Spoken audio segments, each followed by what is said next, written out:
Afghanistan is sitting on an estimated $1 trillion worth of untapped mineral resources, and this is according to US and United Nations assessments. Since the Taliban's return to power in 2021, around 200 mining contracts worth billions of dollars have been signed. The Taliban are pulling off one of the boldest building sprees the world has ever seen, and almost no one is asking why. Forget the cranes and concrete. This is a fight for control. Control of rivers, control of power lines, control of minerals worth trillions. At the heart of that vision is a project so massive it ranks as the largest in all of Asia. And China isn't just watching, it's already moving to claim its share. Beijing is driving a $60 billion corridor straight into Afghanistan. What comes next won't just change this country, it could reshape the entire region. Afghanistan's giant canal project. Water is the one resource in Afghanistan that doesn't require approval from anyone else. It doesn't come with foreign conditions, loans, or outside strings attached. If the Taliban want to make a statement about independence, water is the lever they can pull. That's why up north, in the flatlands by the Amu Darya, they're digging the Kosh Tepa Canal, a channel so massive that if you drove from New York City to Philadelphia and back, you still wouldn't cover its length. This isn't a blueprint waiting on funding. It's a real canal, already carving through the desert. The starting point is Kaldar, a district pressed up against the Amu Darya, the great river that doubles as the border with Uzbekistan.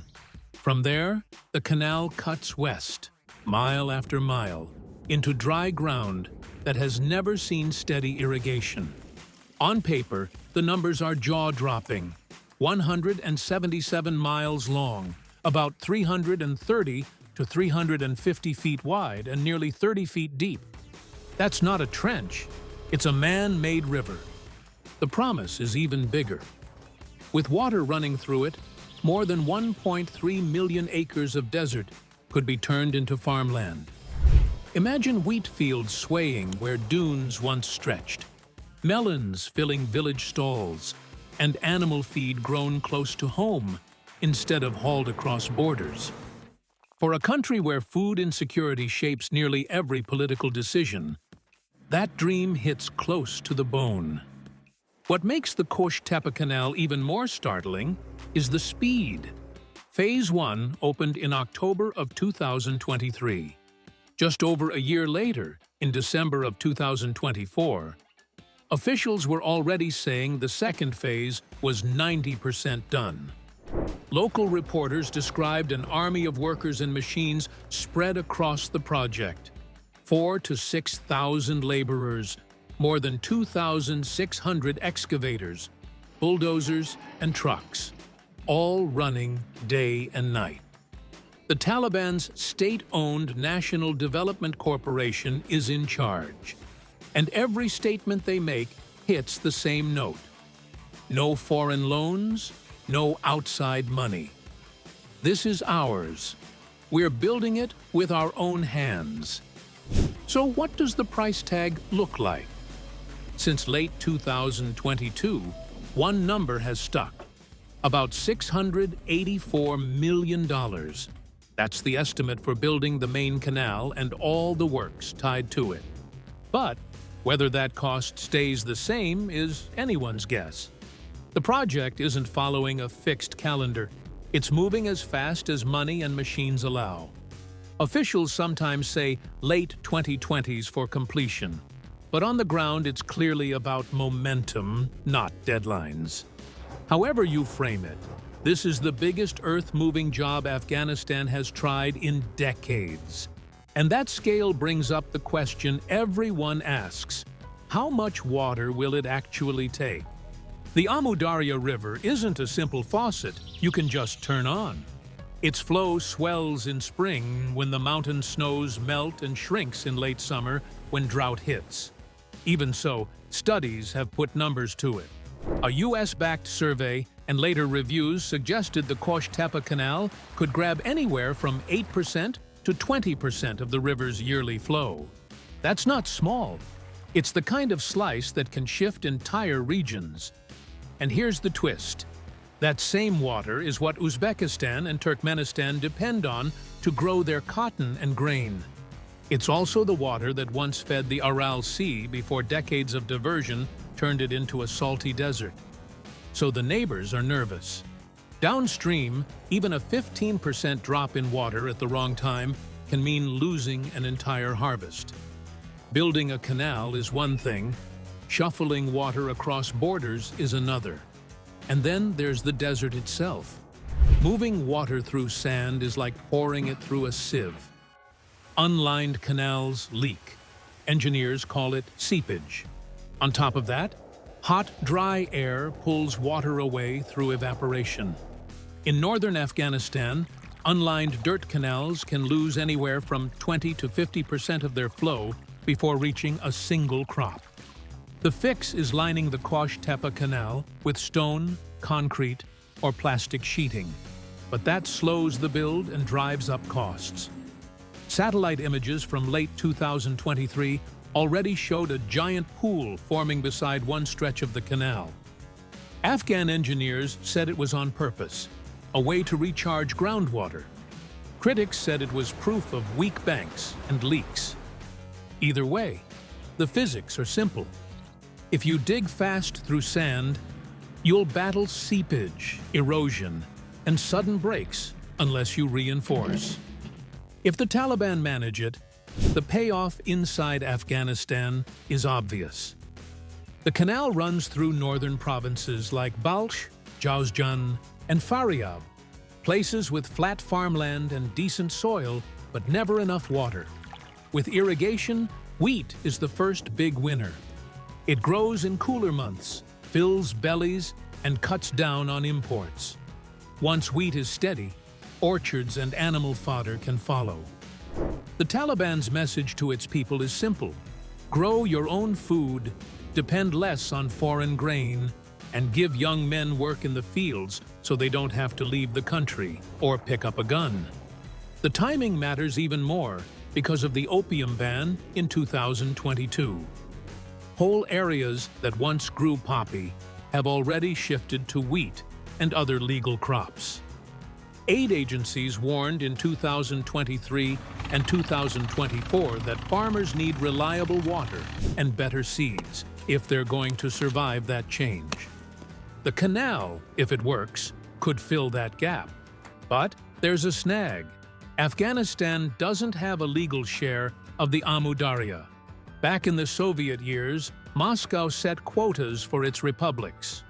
After independence, the Central Asian states created the Interstate Commission for Water Coordination, the ICWC, to manage the Amu and Sir Darya. Afghanistan was never part of that system, and it still isn't. That means no official share, no agreements, and no clear way to settle disputes in a dry year. Uzbekistan and Turkmenistan have already called for talks, but the digging hasn't slowed. Right now, it's like sticking a new straw into a drink. Everyone else is already sharing, without asking permission. On the ground, the technical challenges pile up. A canal this wide needs constant compaction to stop the banks from slumping.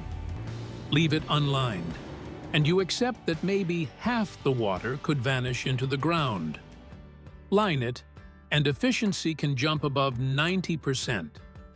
But the cost soars. And then there's salt. In desert soils, natural salts sit just below the surface. If waterlogging sets in, salts creep upward and ruin farmland. The only way to stop it is to build drains and manage salt from the start.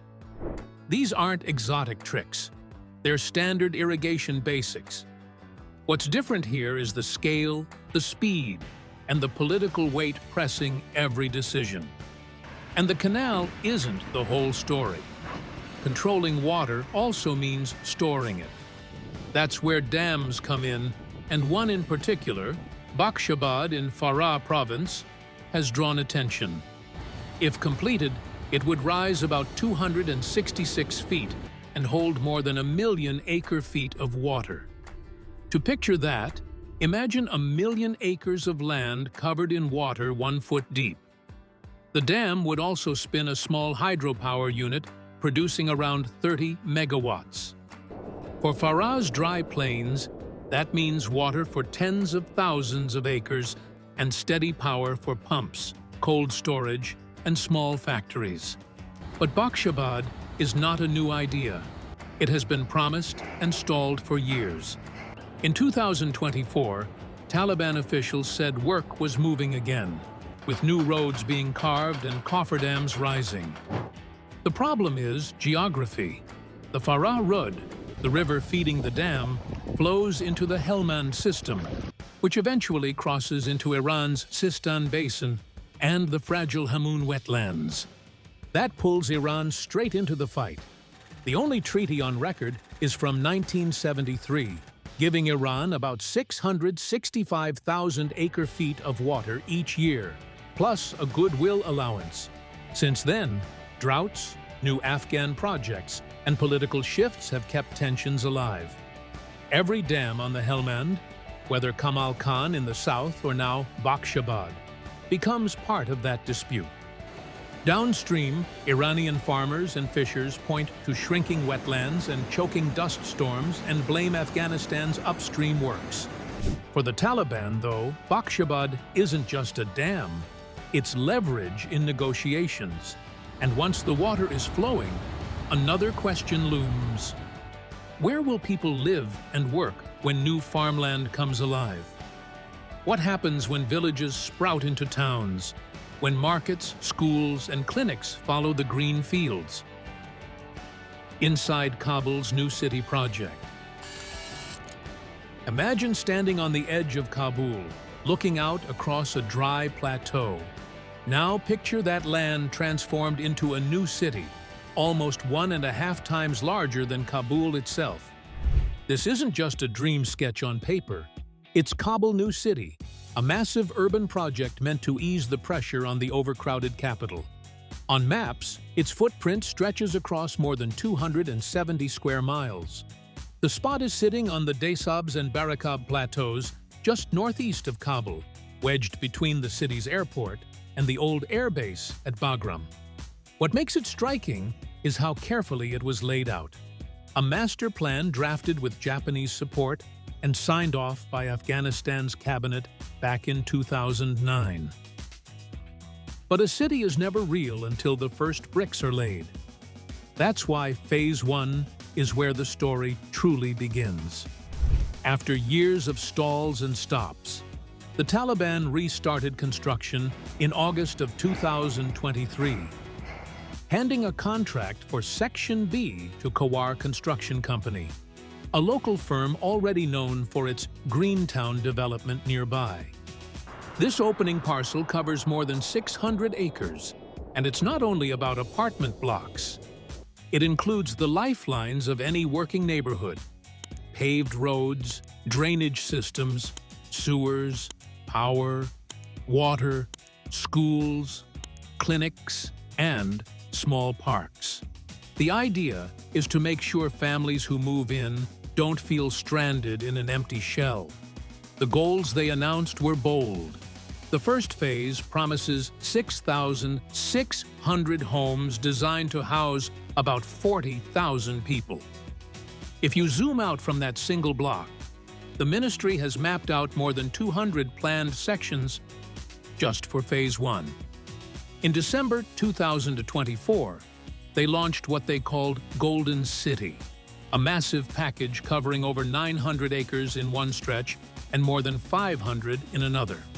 At the same event, officials talked about private investors committing over $6.5 billion to build across multiple sections within the next decade. They also spotlighted one particular project with a staggering price tag of about $700 million, meant for just one residential parcel inside Phase 1. That huge figure comes from Parcel 2.6.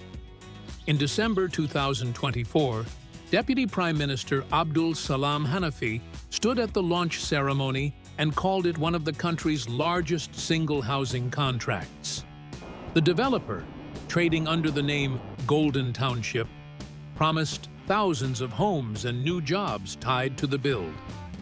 Whether every claim holds up doesn't matter as much as the structure of the approach.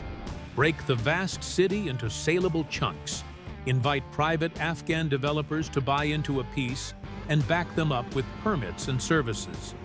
The scale of each parcel is eye-opening.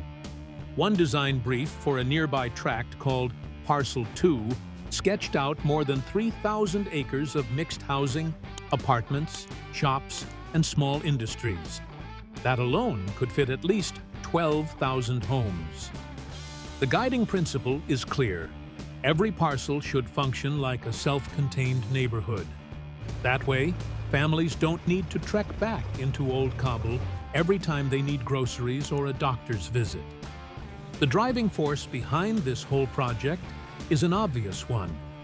Kabul has run out of room. Families long ago spilled onto hillsides and riverbanks, building wherever they could without formal roads, pipes, or trash collection. The Taliban doesn't have enough money to fix it all. Most revenue gets eaten up by daily expenses, so the only way to raise a new city is with private money. That's why nearly every announcement pairs a parcel with an investor and a dollar figure. On the ground, the human side is easier to see in Greentown, where Kawar built houses even before the official new Kabul plan restarted. Back then, many of the workers got by on small, scattered jobs, just enough to keep food on the table during the lean years. Now they've got steady jobs on construction sites that may last for years. At the December event, leaders even made a claim of more than 1 million job opportunities tied to the overall program. That number might be exaggerated, but the intent is to give Afghans a reason to stay and work. Of course, everything hinges on affordability. Kabul's formal housing market has always priced out ordinary families. Without access to bank loans or affordable land, most people built informally, brick by brick. World Bank reports warned years ago that unless credit reaches the middle class, formal housing will remain out of reach. If Kabul New City repeats that mistake, it will end up as bubbles for the few, leaving the pressure on old Kabul untouched. Officials swear Phase 1 will mix apartment blocks with small family plots, and that services will arrive on time. But promises only go so far. Land ownership is another fragile thread. Dasabs isn't an empty desert. It's dotted with farms and villages. Old disputes over titles still fester. Investors regularly complain that buying land can mean buying into a lawsuit. Kawar's own chief, Syed Mokaddam Amin, has spoken openly about the need to settle land paperwork once and for all. The ministry insists it's been sorting through claims for 2 years and urges anyone with documents to come forward. Without clean land titles, even the best-laid plans can collapse. Safety questions hang in the air. Afghanistan lies in a seismic zone. Families need to trust that apartments can withstand earthquakes and that fire trucks can reach every street. Even during earlier reform years, the government focused on enforcing building codes to prevent disaster. The early new city plans also talked about planting shelter belts and shading sidewalks to cut down dust storms and summer heat. These are small things, but without them, new blocks can become unlivable fast. Yet a city, no matter how modern, can't stand alone. To truly thrive, Kabul's new districts need highways, rails, and pipelines that stretch beyond Afghanistan's borders. Afghanistan's new trade corridors. After laying out a brand new city at home, the Taliban are chasing something even bigger. rewiring the map itself. The goal is to flip the country from landlocked to land-linked. That means plugging into other people's highways, railways, and power lines so that goods, fuel, and even electricity can flow through quickly and reliably. The latest push came on August 20th, 2025 in Kabul. That's when China, Pakistan, and Afghanistan sat at the same table and finally said what had been hinted at for years. They want to stretch the China-Pakistan economic corridor straight into Afghanistan. If it works, Afghan traders could load their goods in Kabul or Kandahar and move them all the way down to the Arabian Sea at Gwadar, without the constant truck swaps at every border. But those words have to become steel. The most ambitious steel in the works is the Trans-Afghan Railway. Imagine a line starting at Termez on the Uzbek border, cutting through Mazar-e-Sharif and Logar, then dropping into Pakistan at Karlachi in Kuram district, linking down to Peshawar and beyond to Karachi or Gwadar. In mid-July 2025, Uzbekistan, Afghanistan, and Pakistan agreed to move from talk to actual feasibility studies. Routes on paper stretch anywhere from 350 to 470 miles, depending on alignment. Engineers pegged the cost somewhere between $4.6 and $7 billion. Uzbekistan's transport minister, Ilhom Makhkamov, went public earlier in the year, saying construction should start before the year is out. That's the ambition, though everyone knows the final financing and insurance still have to fall into place. Why the rush?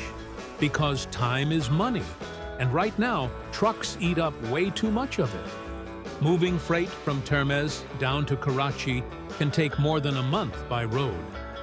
Put it on a rail, and you're down to 3 to 5 days. That's the difference between fruit rotting in transit and fruit making it fresh to market.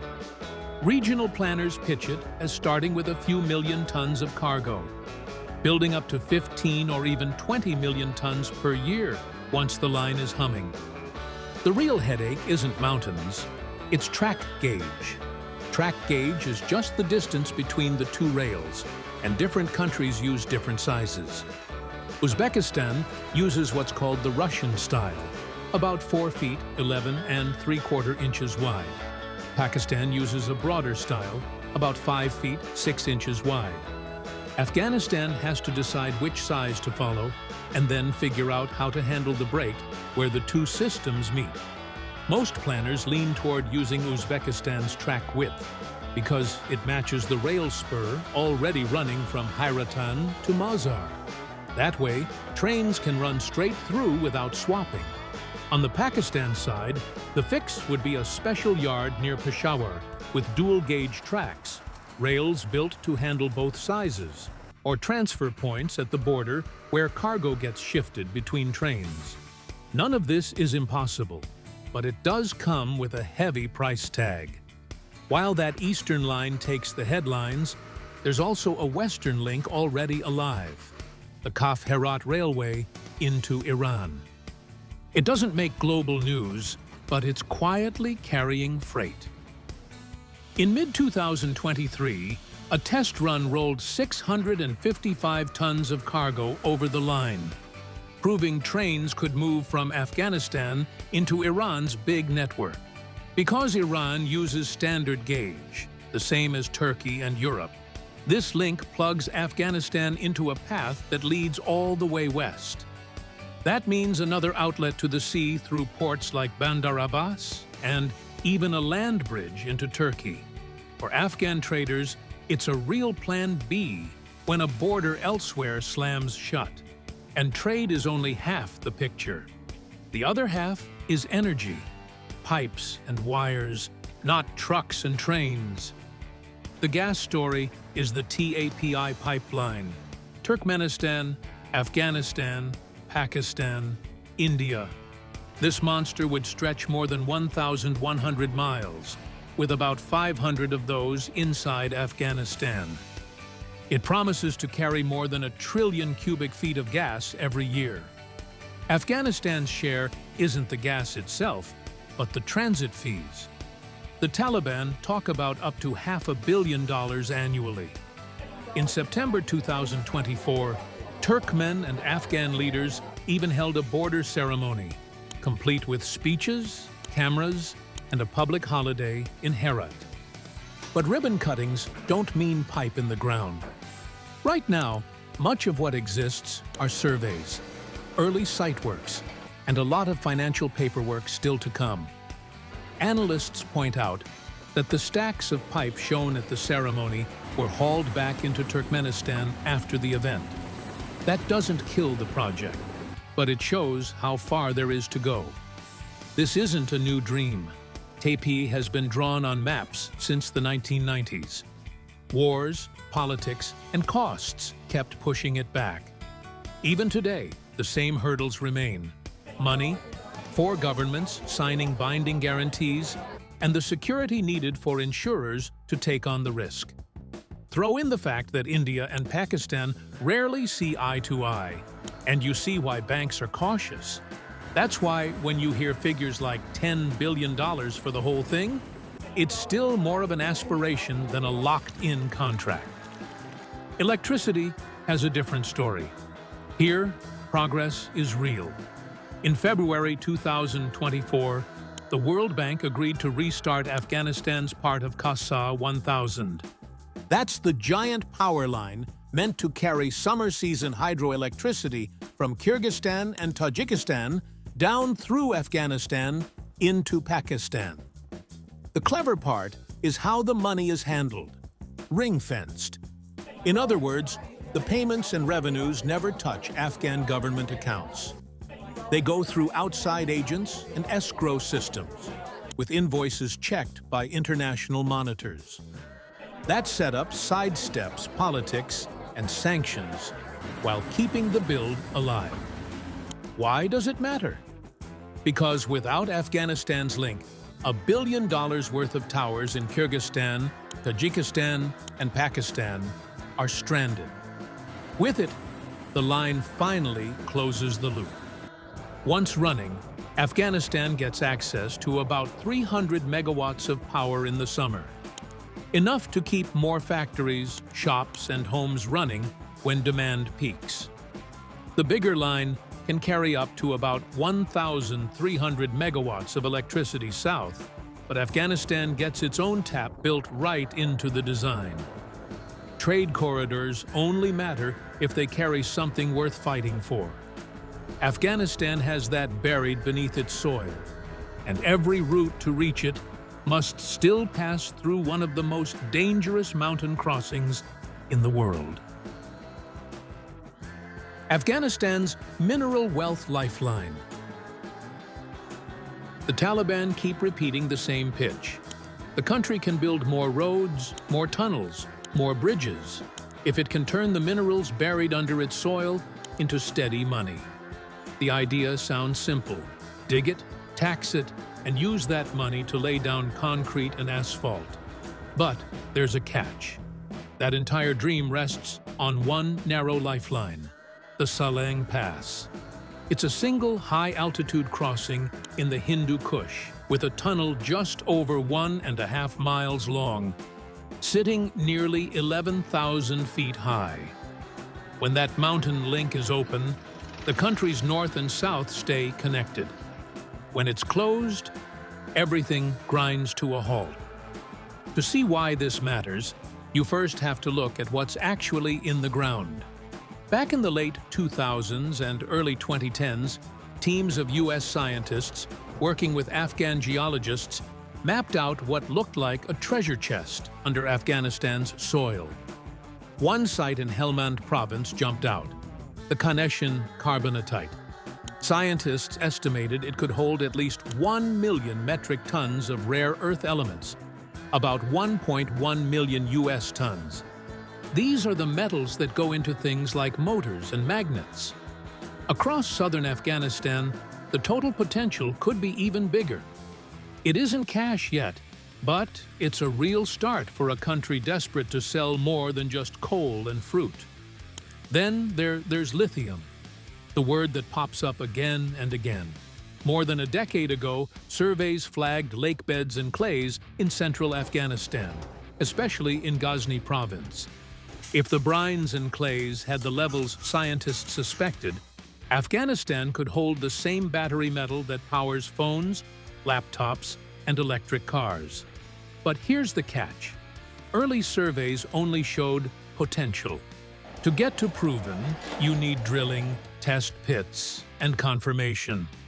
Copper has a different story. It already has a name everyone knows, Mes Aynak, just southeast of Kabul. It's one of the largest untapped copper deposits in the world, with Afghan officials estimating roughly 6 million metric tons of copper, about 6.6 million US tons. In 2007, China Metallurgical Group and Jiangxi Copper signed a 30-year deal worth more than $3 billion. It was the biggest foreign investment Afghanistan had ever seen. But then came years of delays. The site also happens to sit on top of priceless Buddhist ruins, monasteries, statues, relics that archaeologists fought to save. Add contract disputes and security issues, and the mine never moved. Iron ore has its home in Bamyan province, at Hajigak. Surveys stretching back to the Soviet era, updated later by US teams, point to a huge iron deposit. About 1.8 billion metric tons of ore, maybe more. That's roughly 2 billion US tons with high grades of iron. It's the kind of resource that could anchor a steel industry if the basics, power, water, transport, were in place. Now, the big question, can any of this actually pay for new roads and tunnels? The truth is, Afghanistan's treasury isn't empty, but it's stretched thin. After the 2021 takeover, many thought government revenue would collapse. It didn't. Between March and December of 2022, Afghanistan collected about 1.5 billion US dollars, mostly from customs and stricter tax enforcement. In 2023, targets were met again. But here's the problem. Most of that money went to pay salaries and basic expenses. There wasn't much left for big construction projects. That's why leaders keep talking about mining taxes and royalties as the real game changer. By early 2025, revenue kept rising, close to 200 billion Afghanis collected in just 10 months. But the World Bank warned the budget was still tight. There simply isn't enough cash flow for mega projects. That's why even one real mine could matter so much. It's not about the size of the deposit. It's about steady, predictable income. And that brings us back to the Salang Pass, the country's most critical choke point. At over 11,000 feet, it's one of the highest paved roads on Earth. The tunnel that slices through the ridge runs about 1.6 miles. When Soviet engineers built it in the early 1960s, it was meant for maybe 1,000 vehicles a day. Today, traffic is many times that. The tunnel is so narrow that when a truck breaks down, everyone behind it is trapped. The history here is deadly. On November 3, 1982, a fuel truck accident triggered an explosion. The tunnel became a furnace. Soviet records listed around 170 dead. Western sources at the time suggested the toll was much higher, maybe hundreds, maybe thousands. Decades later, the numbers are still debated, but everyone agrees it was one of the worst road disasters in history, and the danger hasn't gone away. In December 2022, a fuel tanker exploded again. 31 people died. 37 were injured. Crews have tried to improve it. In late 2023, the tunnel was closed for months for repairs. By December, it reopened with ribbon cuttings and speeches. But independent outlets quickly pointed out that lighting, drainage, and ventilation were still weak. Yes, the work helped, but no one pretends the tunnel is now safe enough for modern traffic. So how are the Taliban paying for fixes? In April 2024, officials said tolls collected on the highway would go into a special fund, used to pay contractors section by section. If mineral royalties start flowing, those could be added to the same pool, making bigger upgrades possible. New ventilation, safer exits, maybe even a second tunnel. That's why this tunnel matters so much. It literally sets prices across the country. When it's open, trucks move and prices for food and fuel dip. When it closes, whether from avalanche, breakdown, or fire, prices rise within days. Farmers feel it, shopkeepers feel it, families feel it. That's why plans for a second tunnel, built lower down and nearly 4.5 miles long, keep resurfacing. Thanks for watching. Now check out the videos popping up on screen for more unbelievable stories.